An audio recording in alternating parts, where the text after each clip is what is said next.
প্রিয়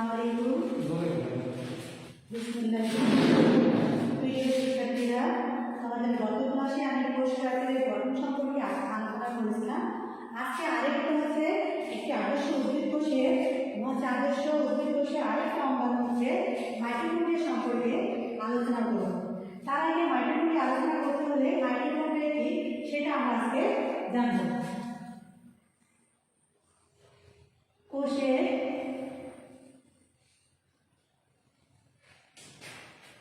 যাবতীয়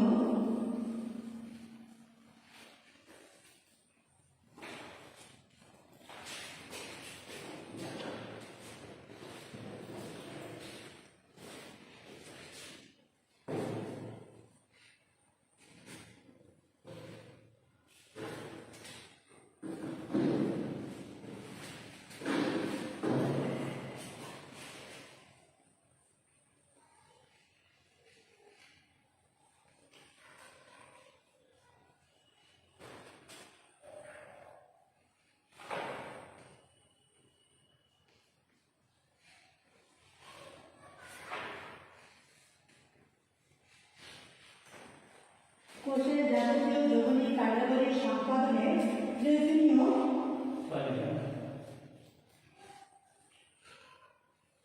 শক্তি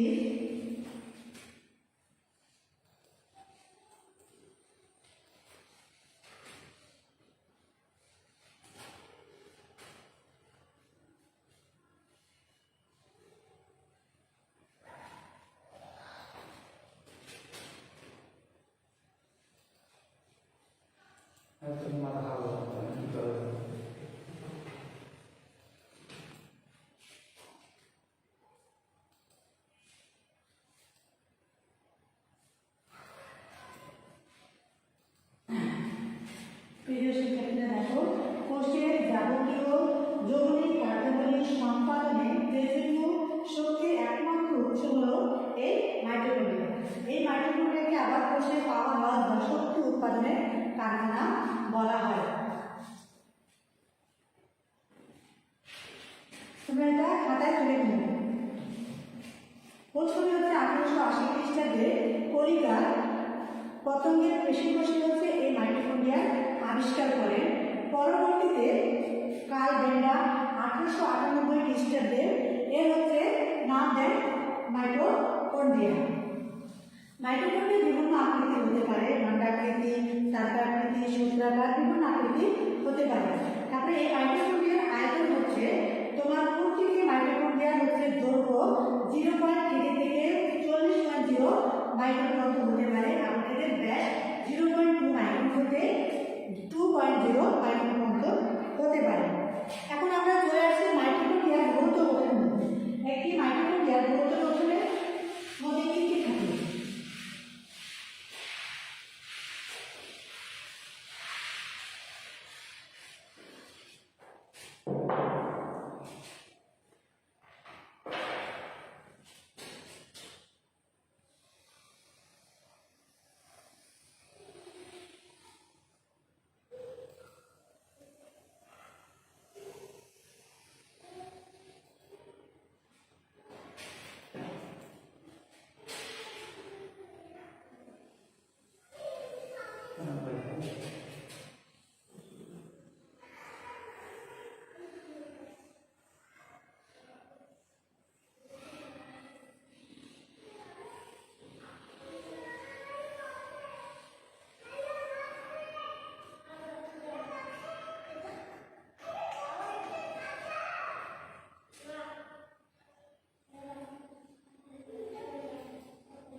মাইটোকন্ড্রিয়ার গঠনে হচ্ছে এটা হচ্ছে বহিঃপর্দা, যেটাকে বলা হচ্ছে বহিঃপর্দা, আর হচ্ছে এটা হচ্ছে অন্তঃপর্দা। প্রতিটি মাইটোকন্ড্রিয়া দুটি জিনিস আছে, বহিঃপর্দা আর একটা হচ্ছে অন্তঃপর্দা। এই দুটি জিনিস ব্যবহার হচ্ছে 6 ন্যানোমিটার।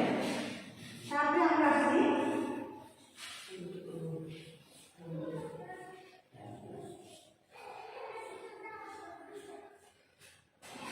এই হচ্ছে বহি আর অন্তঃপর্দার মাঝখানে একটা গ্যাপ আছে, এটাকে বলা হচ্ছে বহিঃপ্রকোষ্ঠ।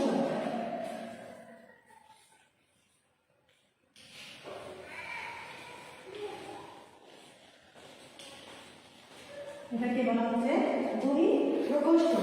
আবার হচ্ছে এই বহিঃপ্রকোষ্ঠটা হচ্ছে কয়েনজাইম এই সমস্ত তরল পদার্থ দ্বারা পূর্ণ থাকে। অন্তঃপ্রকোষ্ঠের ভিতরে এটাকে বলা হচ্ছে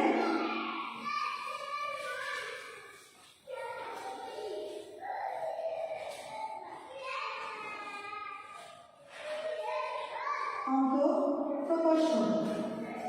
এটা হচ্ছে অন্তঃঝিল্লির ভিতরে দিকে হচ্ছে প্রকোষ্ঠকে বলা হচ্ছে অন্তঃপ্রকোষ্ঠ। এটা হচ্ছে দানাদার বস্তু, এই হচ্ছে যে দানাদার বস্তু, এটাকে বলা হচ্ছে এটা তরল পদার্থ দ্বারা পূর্ণ থাকে, এটাকে বলা হচ্ছে ম্যাট্রিক্স। এই দানাদার বস্তু এটার নাম হচ্ছে ম্যাট্রিক্স।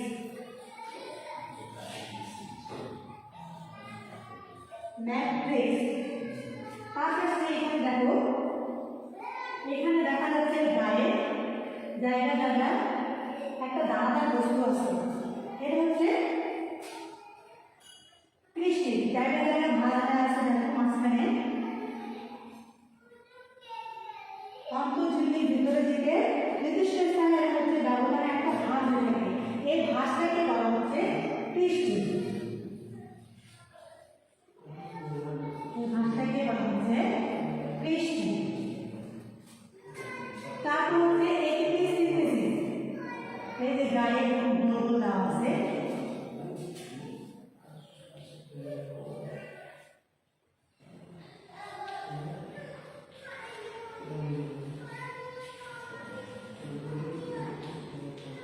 এটিপি সিনথেসিস হচ্ছে ক্রিস্টি হচ্ছে নির্দিষ্ট স্থানে দানাদার ক্ষুদ্রকার বস্তু দেখা যাচ্ছে, এটাকে বলা হচ্ছে এটিপি সিনথেসিস।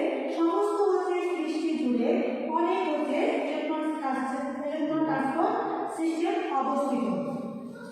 এবার আসবো আমরা হচ্ছে এই যেটা হচ্ছে ডিএনএ অণু। ডিএনএ অণু প্রতিটি মাইটোকন্ড্রিয়াতে দ্বিসূত্র ডিএনএ অণু পাওয়া যায়। প্রতিটি মাইটোকন্ড্রিয়াতে একটি দ্বিসূত্র ডিএনএ অণু পাওয়া যায়। রাইবোজোম, এখানে দেখো এটা হচ্ছে তোমার রাইবোজোম।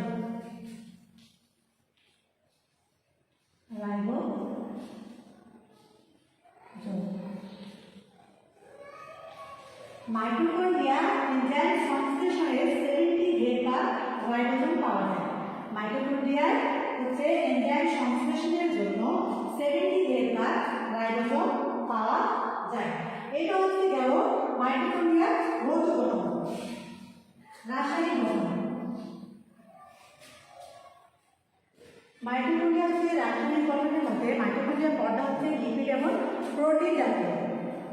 মাইটোকন্ড্রিয়ার পর্দার মধ্যে হচ্ছে লিপিড এবং প্রোটিন জাতীয়। এতে হচ্ছে 65% প্রোটিন আর 25 থেকে 30% হচ্ছে লিপিড আর 0.5% হচ্ছে আরএনএ এবং সামান্য পরিমাণে তোমার ডিএনএ থাকে। লিপিডের মধ্যে 100% এর মধ্যে 90% তোমার হচ্ছে ফসফোলিপিড আর হচ্ছে 10% হচ্ছে তোমার লিপিড বা কোলেস্টেরল, যেটাকে বলা হচ্ছে 5% হচ্ছে কোলেস্টেরল। কারণ এতে সামান্য পরিমাণে খনিজ লবণ ও কিছু হচ্ছে ভিটামিন থাকে। মাইটোকন্ড্রিয়া হচ্ছে মাইটোকন্ড্রিয়াতে প্রায় 100 প্রকার এনজাইম ও কোএনজাইম পাওয়া যায়। মাইটোকন্ড্রিয়াতে প্রায় 100 প্রকারের এনজাইম ও কোএনজাইম রয়েছে। যেমন হচ্ছে মাইটোকন্ড্রিয়া হচ্ছে কাজ, মাইটোকন্ড্রিয়া হচ্ছে অনেক আছে। গ্লাইকোলাইসিস প্রক্রিয়া ছাড়া যত শ্বসনের জন্য যত বিক্রিয়া হয় এই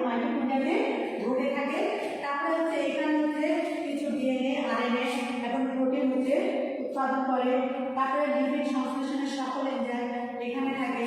তারপরে হচ্ছে তোমার শুক্রাণু ডিম্বাণু হচ্ছে গঠনের জন্য হচ্ছে এই মাইটোকন্ড্রিয়া ভূমিকা পালন করে।